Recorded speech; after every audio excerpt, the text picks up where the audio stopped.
right. As you guys all know, the defendant, Derek Horton, made a plea deal yesterday with the Calhoun County Prosecutor's Office during the middle of the jury trial.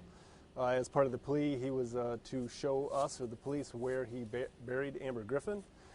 He did bring us out here yesterday and pointed out a couple of areas of interest. I know I talked to most of you earlier, and there were a few things that had changed since the last time that he saw it, so he had identified a couple of areas.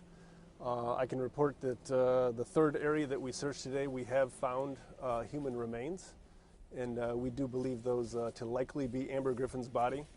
Again, due to the fact that she is decomposed at this point, it's just bones. We're still going to have to do some further testing to confirm that it is her, but it was in a spot that he had identified that he thought that was a likely spot that he had buried her.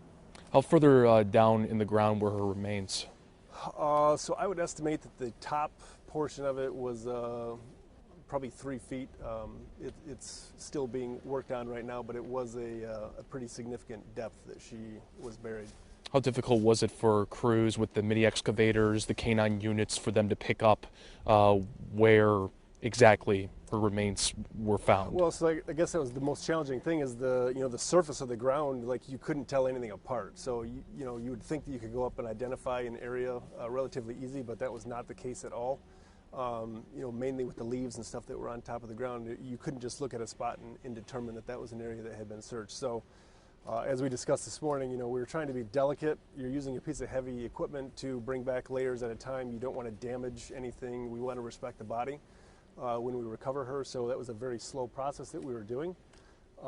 So we're still continuing to do that right now.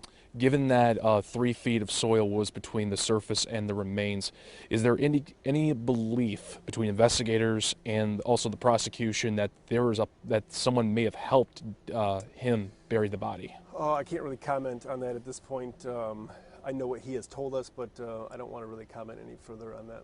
You mentioned this was in the third spot, and you mentioned earlier about the soil changes. Was that in any indication when you started digging in that spot? I can say that yes, on this third spot that we started digging, there were some significant soil changes that we had noticed that were different from the first two, so that gave us a little more optimism as we were going through that spot, and then eventually we were able to actually see the bones.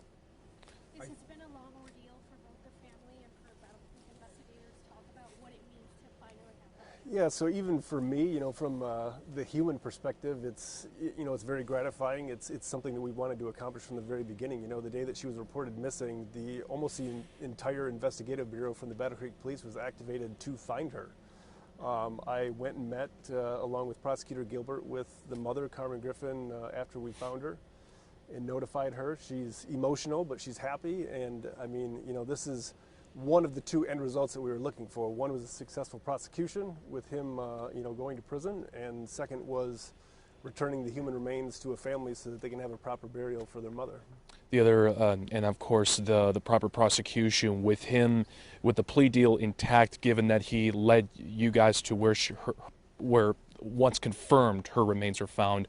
What's next in that regard, if you could tell us, even with David in there? I think that's going to be ultimately up to the judge and the prosecutor to decide, but I have spoken with the defense attorney as well, and we're under the impression that he did lead us to this spot, which ultimately recovered her. So as far as that goes, I think we're all under the impression that he fulfilled his side of the plea bargain.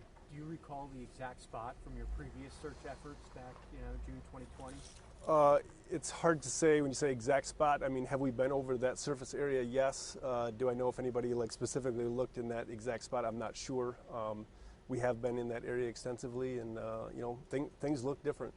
Have you guys spoken to her mom yet? And if so, what did she say? Yep, I talked to Carmen. Myself and Prosecutor Gilbert went there and broke the news to her, and she's happy. She's happy that she was found, but she's still very emotional. This is a pretty it's been a very long ordeal for her, so she's still processing.